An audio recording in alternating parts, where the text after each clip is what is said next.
One of the top questions I get is what's in my bag. So in this video, I'm gonna show you. Ever since I started doing automotive photography more consistently back in August of this previous year, I've had time and time again, multiple people asking me, what camera am I using?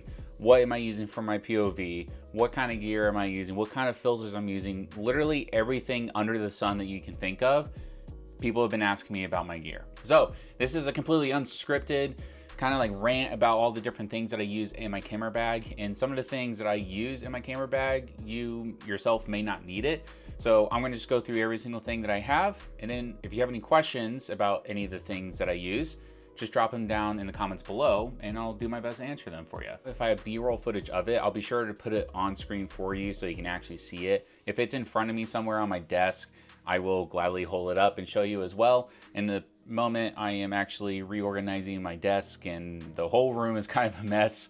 So you're in a new spot actually. And if you like this view, feel free to let me know down in the comments as well, because I have spent hours trying to get this organized and it's still not done. Everything I talk about in this video is going to be linked in the description down below. And just as an FYI, they are affiliate links. It costs no extra to you if you were to use those links to purchase any of these items, but it does give me a small kickback and directly supports this channel. So if you do, thank you. So to start things off, I'm gonna talk about the bag.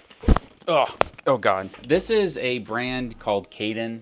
I have no idea if this is a well-known brand, but I actually bought that camera bag back in 2018, like early 2018. I started photography in late 2017, just for context. And when I bought it, it was like 26 bucks on Amazon. I think now it's, I don't know, $70, $80 range, which is mind-blowing inflation, which I'm not a huge fan of it now that I've been doing it for a long time, but camera bags can be very expensive and I just haven't put the effort into getting a new one. This one still serves its job. It's customizable on the inside, so if you want to put things around in different areas, you can do that. More recently, I actually had to go through that exercise because I rented a 70 to 200 G Master lens and I didn't have any place to put it. So I had to reorganize things. I had to take some things out that I didn't need. And it's just really challenging to get a good bag to fit all the stuff in it that you need. But the nice thing about this bag being small is it forces me to really think, do I need this gear with me or can I just leave it behind for this particular shoot? One of the things I do like about this bag is that it has a rain cover that kind of tucks in underneath it. You can pull it over and drape it over the entirety of the bag, which helps protect it from weather. I don't have to use it very often, but when I do, it's nice to have that. If I were starting out, a bag like this would be perfect. It's just under $100. It's not gonna break your bank and it's gonna get you from point A to point B if you have one camera and one lens, maybe some small accessories.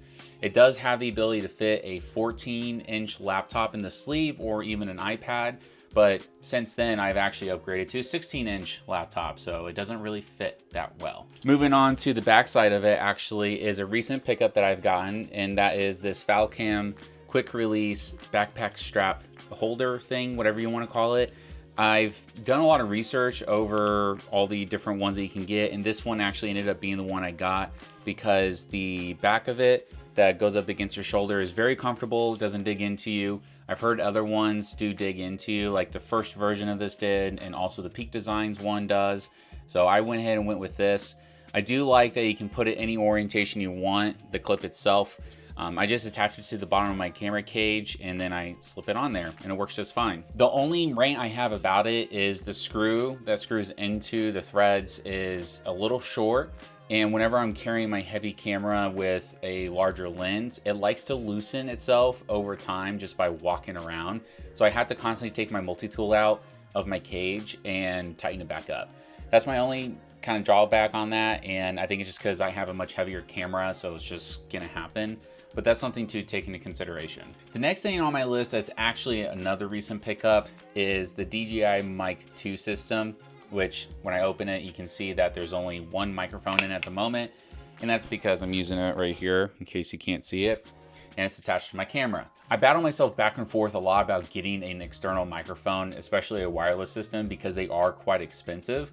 But this honestly has come in super handy for me recently, especially right now because I don't have any other microphone to talk to you. But when I was out at Grid Life Midwest a couple weekends ago, actually it's been about a month, but when I was at Grid Life, having this with the windsock on top of it saved my audio.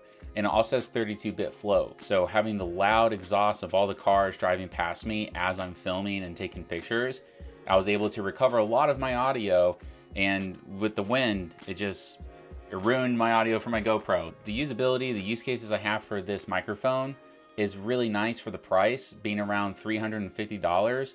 Whereas if I wanted to do a studio setup with like the Shure SMB, whatever, that's like $400 by itself, but I can't take it with me in the field and record audio. This isn't necessary for people who go out and do photography. I simply have this in my bag because when I'm using my GoPro, if the audio is shot or I know it's gonna be windy, I will just throw this on and I'll sync up my audio in post. And if you're not familiar with who I am, you can go check out my Instagram. I'll put it up on screen here. I do POV automotive photography on Instagram, and I post it on here as well in YouTube Shorts.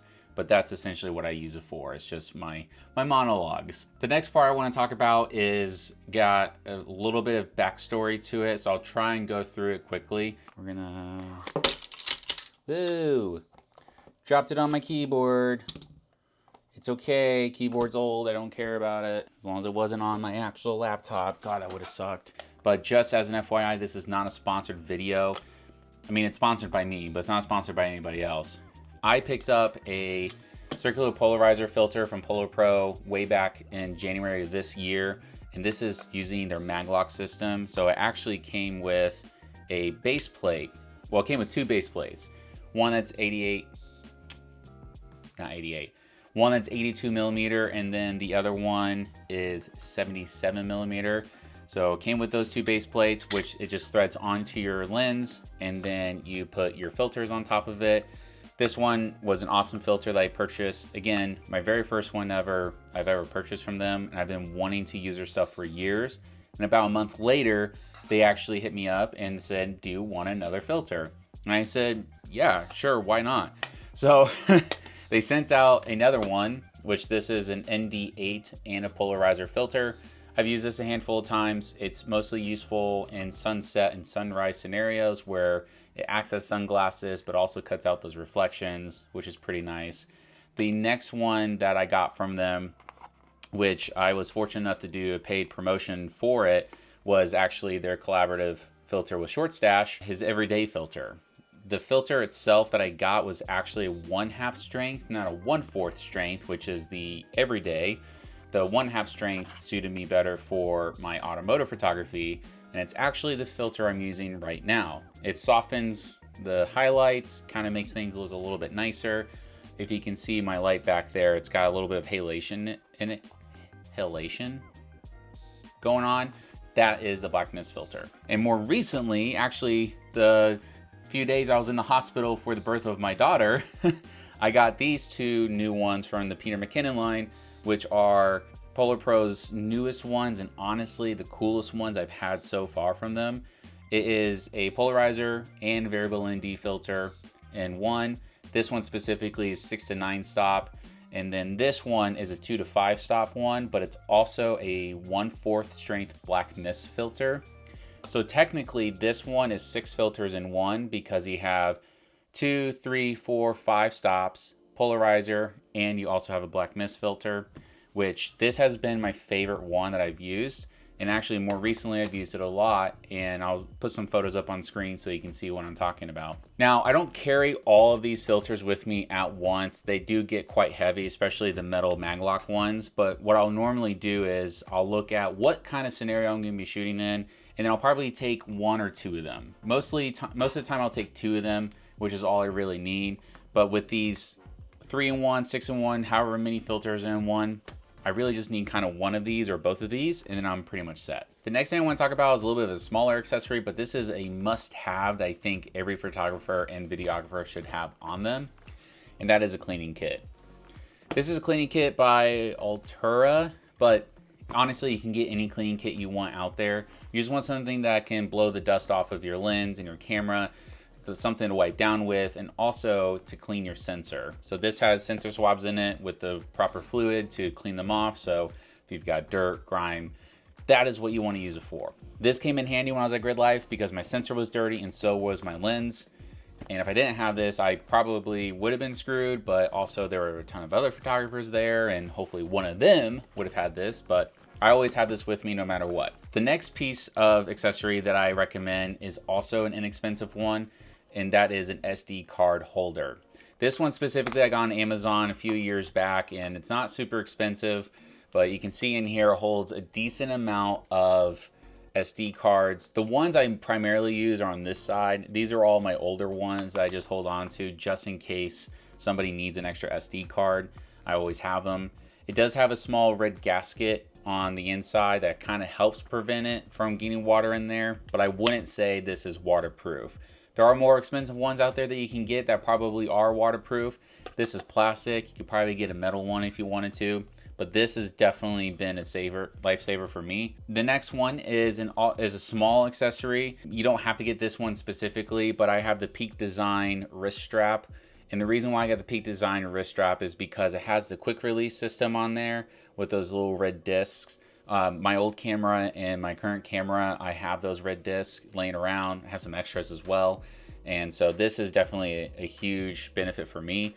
It's got some wear on it already, but it holds up pretty well, and it's honestly not bad for around, I think, 40 bucks. You can obviously get different kinds of out there. What I really like about this is that when you're wearing this, you no longer need it. If you wrap it around on itself, it magnetizes. So when I'm out and about, say I just put this on and I don't need it anymore, I just put it up like that and it sticks to itself, and it's like a wristband. And it's cool. It's got a little bit of leather on it. It's got this cool little gray look to the back of it, the fabric. So it doesn't really look like a wrist strap for a camera when you put it up like that. Highly recommend one of these though, just in case you're out there and you drop your camera. Another one that people probably don't think of a lot is actually an SD card reader to USB-C. Recently, I actually upgraded to the 15 Pro Max iPhone, which thank God they're finally on USB-C. But what I can do when I'm in the field, if I need to dump my footage or if I need to dump my photos, I can plug this directly into my phone like this, put my SD card in it. I can open up Lightroom Mobile and I can upload my photos on the go, and then I can erase my SD card if I wanted to. I carry around extra SD cards, so I'm not actually gonna really do that often, but this is a super small accessory that you can put in your bag, and if you run out of SD card space often, this might save you. And speaking of SD cards, the ones I primarily use are the Sony Tough SD cards. When I first bought this camera, I actually didn't have a large budget, so I got 64 gigabyte V90 rated SD cards, which these are $108 each, I think. I got 2 of them, which is enough for photos, but if I want to do video, it eats up a little bit faster. So I recommend these for photo. There's different brands out there that you can get for sure. And in my GoPro, I have a micro SD version. Now, for those who do follow my stuff on Instagram and see my POV videos, this is the GoPro that I use for those videos. This is the GoPro Hero 11. I actually bought this not for this specifically. I bought it for my honeymoon back in 2022, and it was actually on release day of the Hero 11, and I didn't even know that. But I've always wanted a GoPro, and I was like, what's the newest GoPro? And I just bought it. And it came as a creator kit, so it came with a carrying case, it came with a grip that floats in the water if you drop it, and it also came with this head strap, which is what I use. The nice thing about the GoPro Hero 11 and even the Hero 12 is that you can shoot in a mode called full frame mode.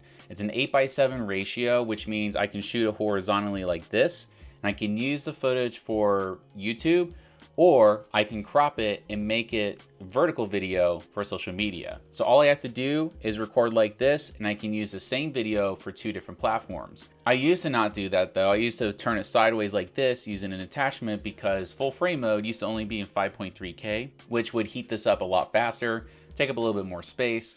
But with the recent software update, you can do 4K 30 in full frame mode. So now I do it. When I film with my GoPro, I use the 180-degree rule. If you don't know what that is, I recommend just Googling it. But in order to do that, I need to have ND filters, which I have 3 of them from PolarPro. These are really nice to have. I have an 8, a 16, and a 32 strength ND filter. The 8 is perfect for sunrise, sunset. 16 is good for mid-morning, mid-afternoon with some clouds, maybe it's overcast. And 32 is perfect for no clouds, direct sunlight, it's hotter than hell, that's the 3 that I need. And it's super easy. All you gotta do is push in on this lens. It's a little tough, and this pops off, and then you reverse it with the ND filter. This was like 80 bucks.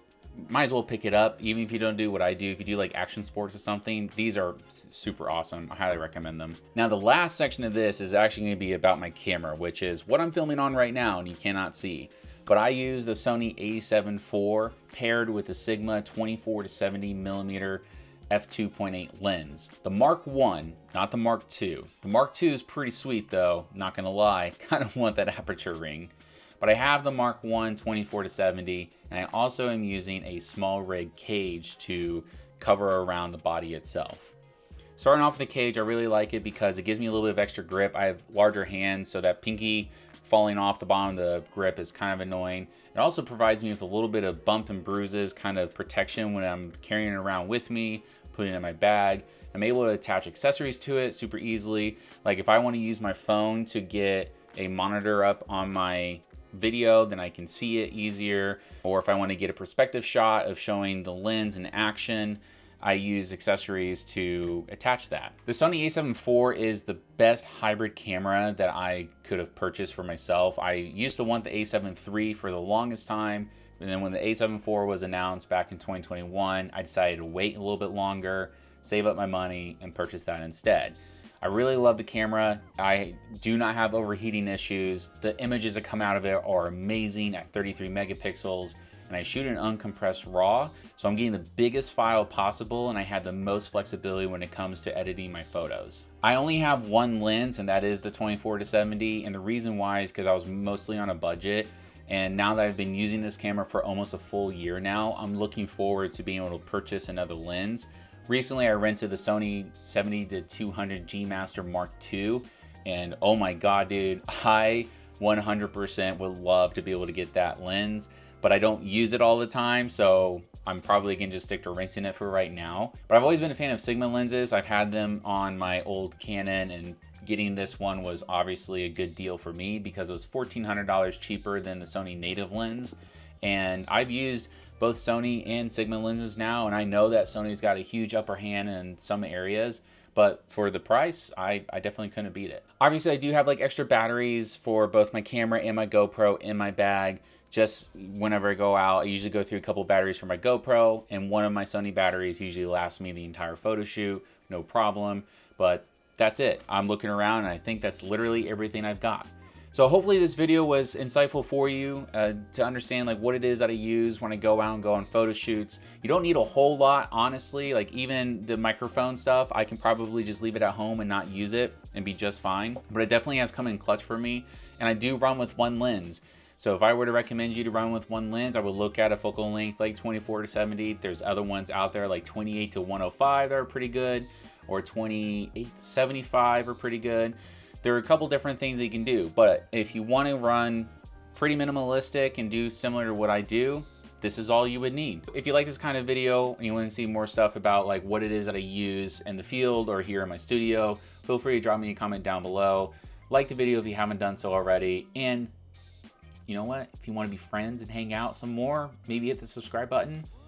Maybe? Okay. Anyways, that is it for me today. Thank you so much for tuning in. I will see you next time.